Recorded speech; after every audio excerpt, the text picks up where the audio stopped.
Channel સુરતની વિશેષ મુલાકાતમાં આજે આપણે આવ્યા છે સુરત પીપલ્સ બેંકના ચેરમેન આશિષભાઈ ગાંધી સાથે વાતચીત કરીશું.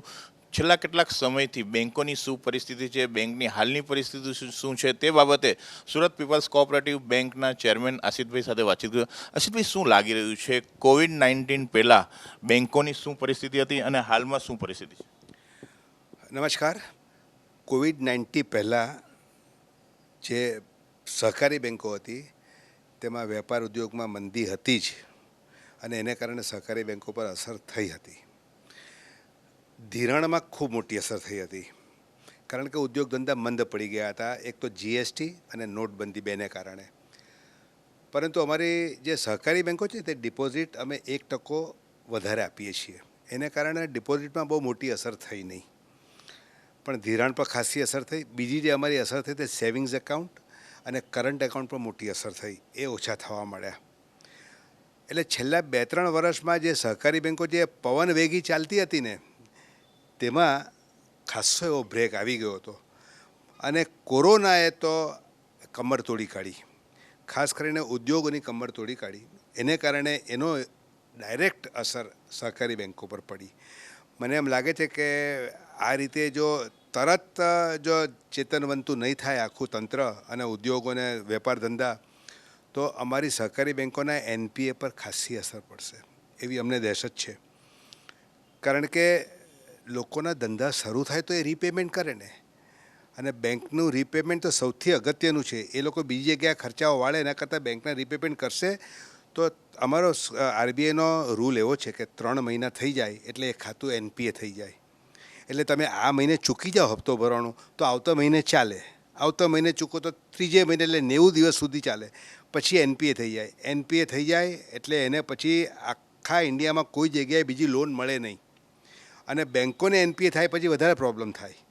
કારણ કે અમારે આરબીઆઈને જવાબ આપવાનો, આરબીઆઈ અમારા ઘણા બધા ફેક્ટર્સ કટ કરી નાખે, નવી બ્રાન્ચો આપવાનું કટ કરી નાખે. એટલે સમગ્ર રીતે જોતાં આખી પરિસ્થિતિ ગંભીર રૂપ લે એવું અત્યારે લાગે છે. તો સારું થઈ ગયું, અને 4 મહિનામાં ઉદ્યોગ ધંધા ફરીથી કાર્યરત થઈ જાય. નોર્મલ થવાની તો બહુ વાર છે. અમે તો 31/3/21 સુધી આ પરિસ્થિતિને એવું લાગે છે કે અમે આ નાની મોટી પ્રોબ્લેમો આવ્યા જ કરશે એવું અમને લાગે છે. અને 31/3/21 સુધી અમારું આખું આ ફાઇનાન્શિયલ યર છે તેમાં ખરેખર તકલીફ ઊભી થવાની જ છે, એમાં કોઈ સવાલ જ નથી. Ashishbhai, Surat people's cooperative bank cooperative સેક્ટરમાં ખૂબ જ મોટું નામ છે.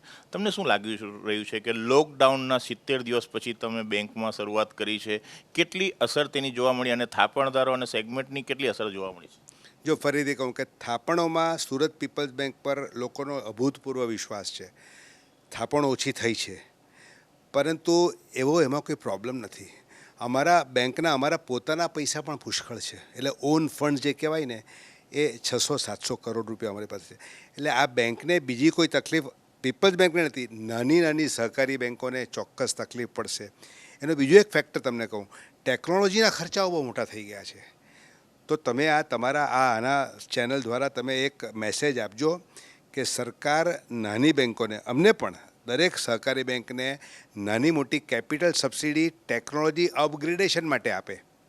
આજે અમારી કોઈ પણ તમે સોફ્ટવેર લેવા જાઓ તો 5 લાખ 10 લાખની નીચે આવતું જ નથી, અને હવે બેંકો ટોટલ ટેકનોલોજી ઉપર ચાલે છે. આવતા વર્ષોમાં ખર્ચાઓ વધશે, કારણ કે અમારે ગ્રાહકોને બિલકુલ પેપરલેસ અને બેંકમાં આવવાની જરૂર નથી એ રીતે અમે કરવા માંડ્યું છે. આજે પણ 50% ગ્રાહકો અહીંયા આવવાના બંધ થઈ ગયા છે, કારણ કે ખાતા ખોલાવવા, સ્ટેટમેન્ટ લેવા, પૈસા ઉપાડવા, પૈસા ભરવા, પાસબુક પ્રિન્ટ, બધું જ હવે અમારું તો ઓટોમેટિક થઈ ગયું છે, બેંકમાં આવવાની જરૂર નથી. એટલે આ બધું કરવા માટે ટેકનોલોજીમાં પૈસા જોઈએ છે. નાની બેંકોને તકલીફ પડે છે. અમે 14 બેંકો તો અમે ચલાવીએ છીએ clearing. Surat people's bank Surat શહેરની 14 બેંકોનું ક્લિયરિંગ અમે ચલાવીએ છીએ સાહેબ. જો એ લોકો કરે તો એ લોકોને 1-1 કરોડનો ખર્ચો થાય, ઓછામાં ઓછો. એટલે આ રીતે છે. બીજી એક તમને વાત કરું કે લગભગ 1.5 મહિના પહેલાં અમે કોવિડ-19ને કારણે એક WCTL એક સ્કીમ મૂકી. કોને માટે? અમારા પોતાના ખાતેદારો માટે મૂકી. એ ખાતેદારો અમારા જે હોય તેને અમે 10% અમે લોન આપશું, 2 કરોડ રૂપિયા સુધી. એટલે કે ધારે તમે લોકો 1 કરોડ વાપરતા હોય આજે, અમારા પોતાના ખાતેદાર, બહારના નહીં, એક્ઝિસ્ટિંગ જે બોરોવર્સ છે એ 1 કરોડ વાપરતા હોય તો એને અમે 10 લાખ રૂપિયા આપશું કે તું બેઠો થા, તારે જૂના પૈસા ચૂકવવા, તારે વીજળીના બિલ ચૂકવવા છે, તારે પગાર કરવા છે, તું બેઠો થા ને તો તને 10% આપીએ. એટલે અમારા એક્ઝિસ્ટિંગ બોરોઅર્સ અમે 10% આપ્યા. એ અમારી WCD અત્યારે સક્સેસફુલ સ્કીમ ચાલી રહી છે 2 કરોડ સુધી. એટલે 20 કરોડ જે અમારા વાપરતા હશે આજે તેને 2 કરોડ સુધી મળશે, પરંતુ 30 કરોડ વાપરતા હશે તેને પણ 2 કરોડ જ મળશે, કારણ કે અપર લિમિટ 2 કરોડ છે. આ સ્કીમનો બહુ મોટો ફાયદો છે. તમને ખ્યાલ આવે છે ને કે 10% માણસ બેઠો થઈ શકશે, જૂના પગારો કરી શકશે, આવતા 2-3 મહિનાના પગાર કરી શકશે, નવું રો મટીરિયલ લઈ શકશે, પાવર બિલ ભરી શકશે ને બેઠો થશે. જો ખરેખર જેન્યુઇન માણસ જો આમાં વાપરશે ને અમારા 10%ની આ સ્કીમ, તો ખરેખર બેઠો થશે, આવતા 2-3-4 મહિના માટે નચીન થશે અને કંઈ પ્લાનિંગ કરી શકશે.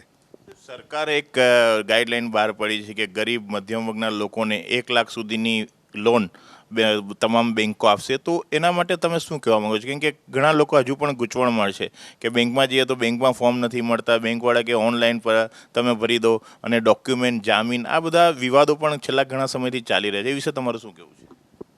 જો સરકાર મદદ કરવા માટે, સહાય કરવા માટે આવી સ્કીમો મૂકે, સહકારી બેંકોને તકલીફ પડે છે, પરંતુ અમે સરકાર કહે છે એટલે અમે એમની રિક્વેસ્ટ માંડીને અમે કરવાના છીએ. 1 લાખ રૂપિયા સુધી લોન આપવાના છે. તેનો વ્યાજનો દર 8% છે. એમાંથી 6% સરકાર આપવાની છે. બહુ ખૂબ મોટું કામ છે, ખૂબ સારું કામ છે. અને અરજદારને ફક્ત 2% વાર્ષિક પડશે.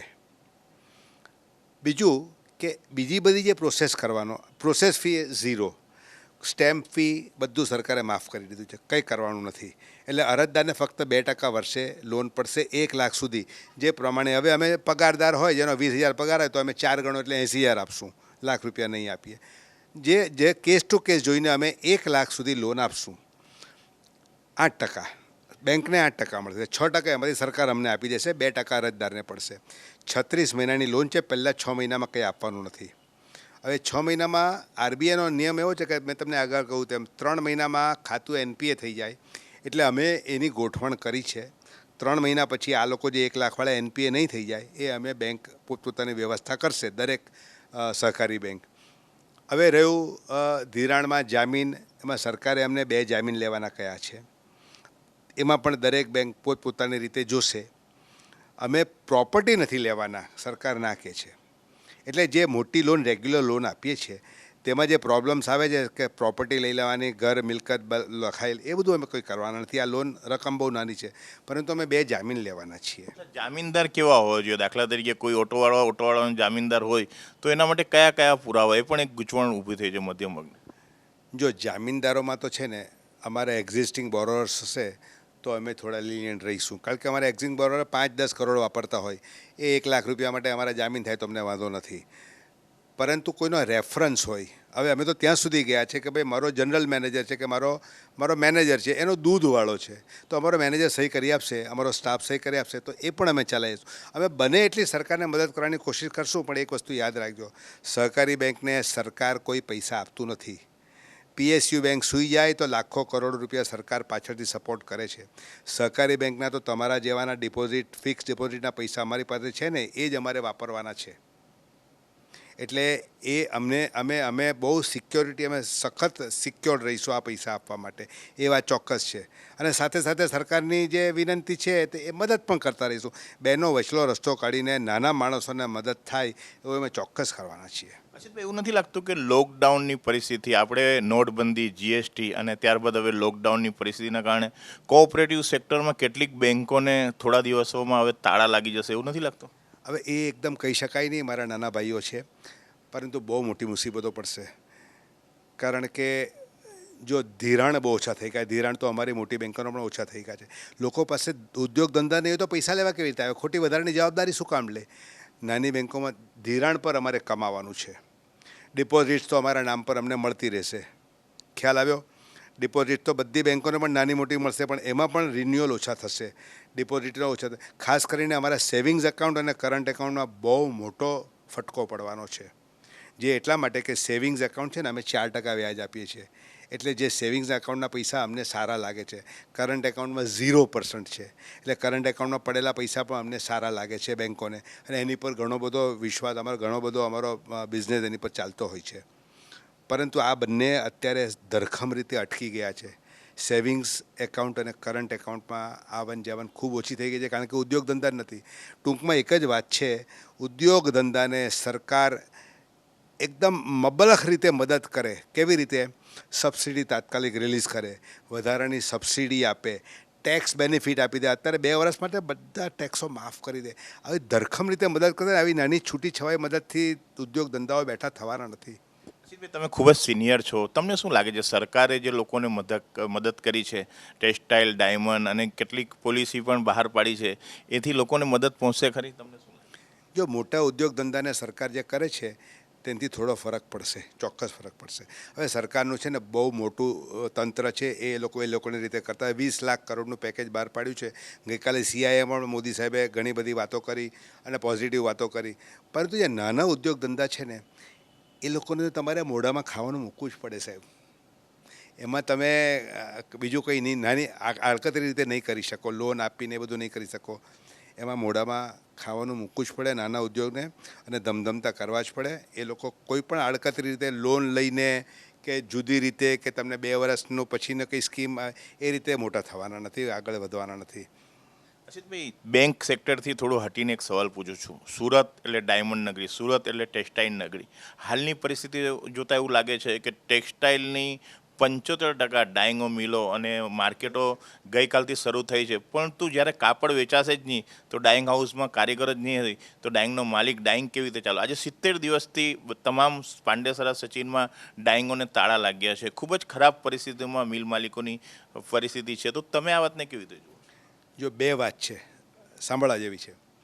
એક તો ટેક્સટાઇલ સેક્ટર છે ને એ ચેઇન છે.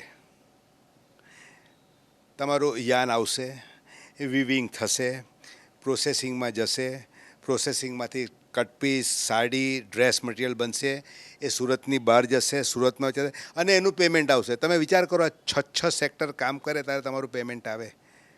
આ પેમેન્ટની સાયકલ તૂટી જાય વચ્ચે તો આખી સાયકલ તૂટી જાય. એટલે આપણે ત્યાં આ વર્ષોથી આ પેમેન્ટની સાયકલ ચાલે છે. એ બહુ અઘરી છે, તમે સમજી ગયા, બહુ ડિફિકલ્ટ છે. એક જગ્યાએ પણ ગોંચમાં પડ્યું તો આખી સાયકલ તૂટી જાય. યાન આવી ગયું, પહેલાં રો મટીરિયલમાં પહેલાં વિવિંગ કરી નાખ્યું, ટાંકા પડ્યા છે, એને પ્રોસેસિંગમાં જવા માટે તૈયાર, પ્રોસેસિંગ હાઉસ બંધ છે.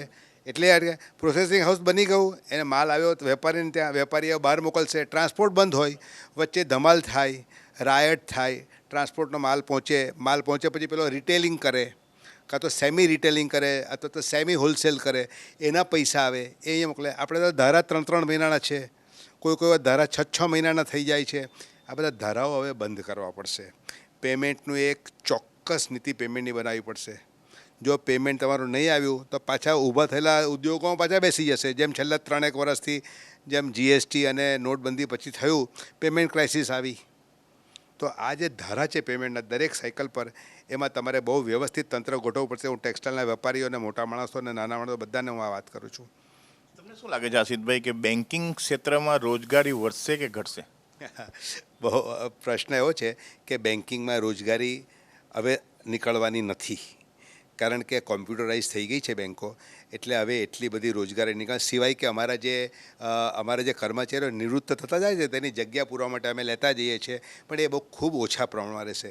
બીજો સવાલ એ આવશે, 3 સવાલ છે. એક મેં તમને કહ્યું તે, બીજો એ છે કે બેન્કો માદી પડશે ને બંધ થઈ જશે તો બેરોજગારી વધશે, ખ્યાલ. ને ત્રીજો સવાલ, પગાર કાપ પણ આવી શકે. આ 3 મેઇન, ફરીથી હું તમને કહું 3. પહેલું કે અત્યારે અમારે રોજગારીનો સવાલ બેન્કિંગને લાગતો નથી, એટલે અમે હમણાં કોઈ નવી રિક્રુટમેન્ટ કરવાના સવાલ નથી આવતો. અમારે જેમ જેમ નિવૃત્ત થતા જશે તેમ તેમ અમને જરૂર પડે તેમ તેમ અમે કર્મચારીઓ રાખશું. એક. બીજું કે પગાર કાપ આવી શકે. આ બીજી વસ્તુ આ છે. આ 2 વસ્તુ ખાસ અગત્યની છે. આશિતભાઈ, બીજી એક એવી પણ વાત સાંભળી, કેટલીક કોઓપરેટિવ બેન્કોમાં કોન્ટ્રાક્ટ બેઝ પર કામ કરતા કર્મચારીઓને હમણાં છૂટા પણ કરવામાં આવ્યા છે. એ વિશે તમારું શું?